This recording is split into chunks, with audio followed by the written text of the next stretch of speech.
അമ്പലപ്പുഴി ഉണ്ണിക്കണ്ണനോടു നീ എന്തു പരിഭവം മെല്ലെ വന്നുവോ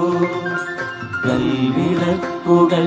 പാതി വിങ്ങി നിൽക്കവേ എന്തു നൽകുവാനിന്നെ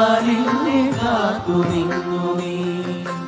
തൃപ്രസാദവും മൗന ചുംബനങ്ങളും പങ്കുവയ്ക്കുവാനോടി വന്നതാണു ഞാൻ രാഗചന്ദനം